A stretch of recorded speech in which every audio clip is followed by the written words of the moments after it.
ஹஜ் செய்ய வச்சிருக்கலாம். எல்லா ரவிவாரம் செய்து என்னுடைய இறுதி தூதரோட ஹஜ் செய்யுங்க, இல்ல உம்ரா செய்யுங்கன்னு சொல்லியிருக்கலாம். ஆனா அல்லாஹ் என்ன சொன்னா, தொழுகைதான் வைக்க சொன்னான். எல்லா நபிமார்களும் ஒன்று சேர்ந்தார்கள் மேராஜுடைய இரவுல. ஹஜ்ரத் ஜிப்ரீல் அலைஹிஸ்ஸலாத்து வஸ்ஸலாம் ரசூலுல்லாஹி ஸல்லல்லாஹு அலைஹி வஸல்லம் கரத்தை பிடித்து தொழ வைங்கன்னு சொன்னாங்க. அதாவது இமாமுல் அம்பியா வல் முர்சலீன் என்று அவர்களுக்கு பெயர். அப்படிப்பட்ட திருத்தூதர் பெரும்பாலும் தொழுது கொண்டே இருப்பார்கள். சொன்னார்கள் ரசூலுல்லாஹி ஸல்லல்லாஹு அலைஹி வஸல்லம், அபூ ஹுரைரா ரலியல்லாஹு தஆலா அன்ஹு ஒரு ரிவாயத் செய்றாங்க, இன்ன ஸலாத்த கஃபாரத்து லிமா பைனஹுன்ன மஜ்தனபத்துல் கபாயிர்.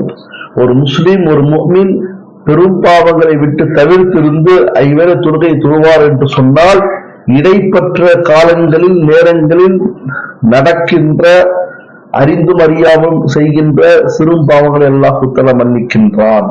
இந்த ஹதீஸ் முஸ்லிம்ல இடம்பெற்ற ஹதீஸாக இருக்கிறது.